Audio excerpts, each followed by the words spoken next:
Hello and welcome to Snowrunner console mods. Now this one just came out today, which is the APC 6x6 Rhinoc, and yeah, a new Scout, 6-wheel drive, two of the front wheels steering on it, and nice bit of kit. It does the job. It is a little bit heavy though, and we have got the diff lock, which I'd rather have switchable diff lock, because a lot of time I come into the mud and then you get stuck, and of course you haven't got diff lock to use. So I'm not a fan of non-switchable diff lock myself, but that's me. Anyway, let's go and have a look, show you what options. So we have two engine options, and that one's the S Plus, and that's the S rating there. So we'll have that one on there. Then two different gearboxes, an improved and a default one. No lifts on it, it's just standard as it is.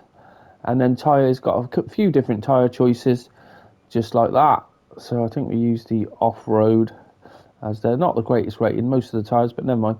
And then we've got the normal winches with autonomous on there as well, which is always nice. And then we have a snorkel, two different snorkel options, and then frame add-ons.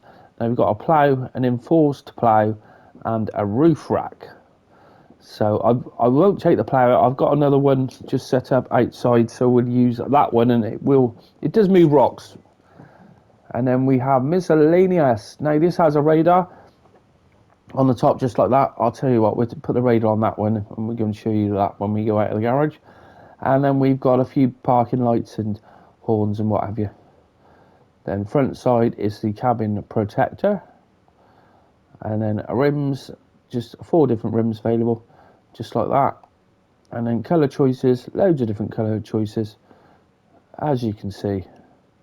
Loads on there. Now this mod was made by VladSib72.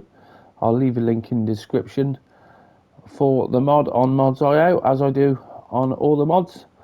And we got bobbleheads. Have we got bobbleheads? Yeah, we got bobbleheads if you want all that as well.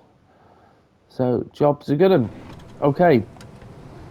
So like I said, we got no switchable diff lock and no switchable all-wheel drive, which is a bit of a shame, but never mind. And I'll tell you what, you can see we haven't uncovered most of this map yet. So we'll do the radar, activate the radar, which is just off the menu.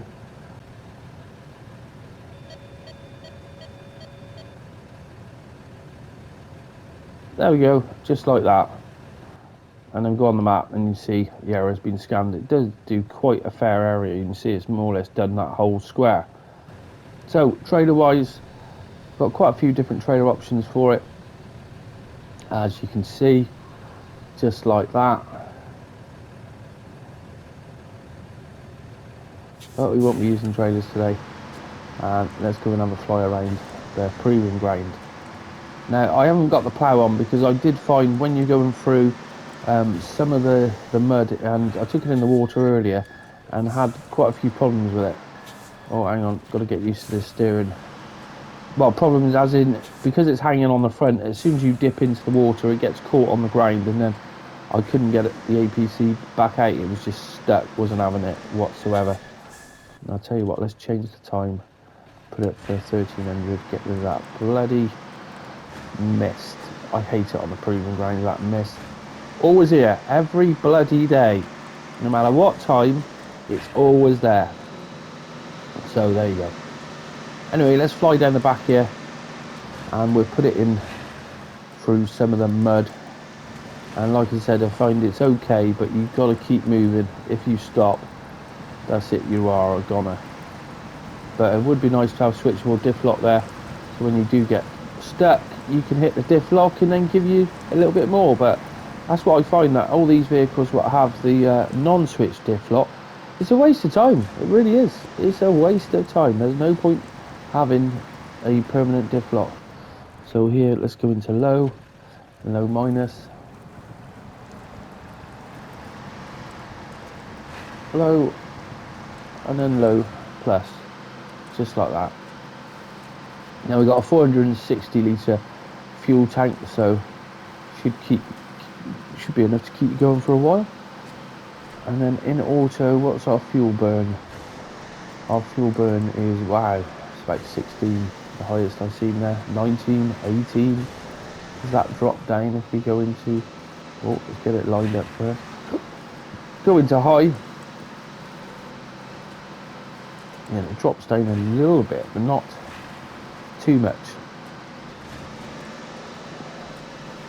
Anyway, right, I'm not going in that mud there. I've already been in that and it just will not go through there whatsoever.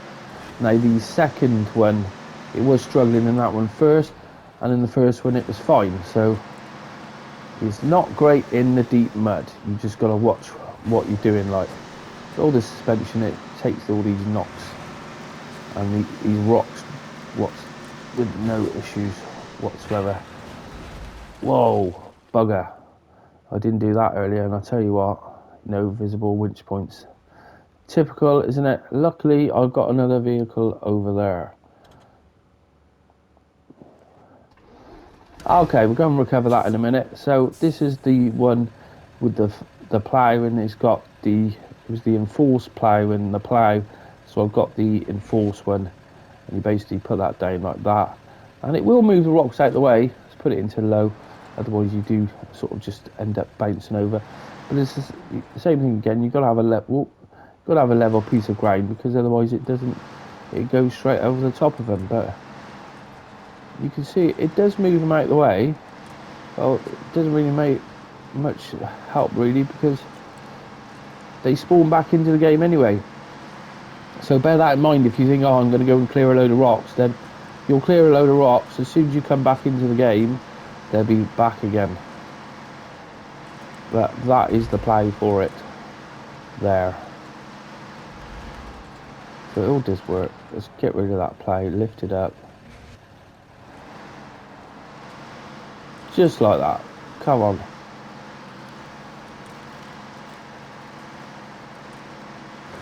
Back into auto. Let's go and get this one back up on its feet. Oh, what a shit winch. That is... I wish people would put a decent winch on this, because that is just shit. Having to be like 5 meters away, it's like, no, that's ridiculous. So please change the winch. Stop using standard winches, because they are shit is the best word to describe them.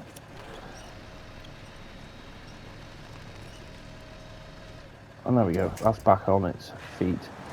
Now we will take this over this way, but I think the plough will well, probably help a little bit, where it will sink down very much there.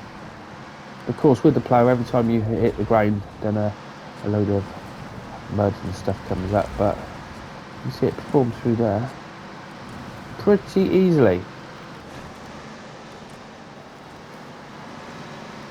And I'll tell you what, let's jump in the other one, because I don't want to be dragging that plough around. Like I said, it can be a bit of a pain in the arse. It's alright if you're using it for something, but otherwise it's just in the way. And yeah, it doesn't really make a difference with the plough on the front or not. It still does exactly the same, doesn't it? Yes. At least it doesn't get stuck, I suppose, because it's got to be bloody heavy. Right, let's pull that out of there. Now, top speed of it is quite quick when it gets going. It has got a bit of poke to it. So what's it like at climbing? Well, it can climb. Oh, go on a steep bit there. We'll leave it in auto first. And you can see it climbs up there without any issues. Just like that. Oh, steady, you're going to roll the bloody thing.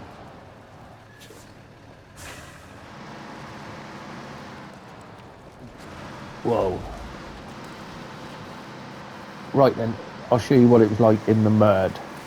So this bit of mud, it can handle this. It didn't have really that big a issue. It was just when I went into the next mud pit, it wasn't too happy.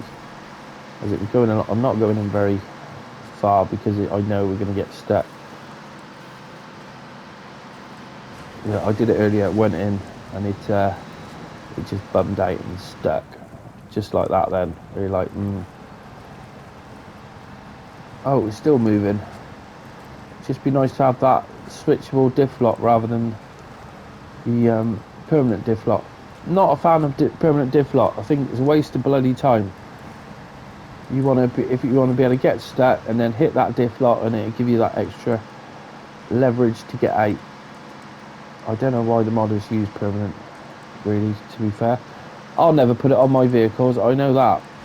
It'll always be switched no matter what.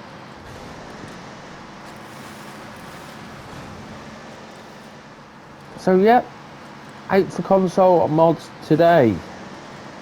So this one's been in the list for quite a while, as is quite a few of the other ones which might come out this week. There is a hell of a list of mods waiting console.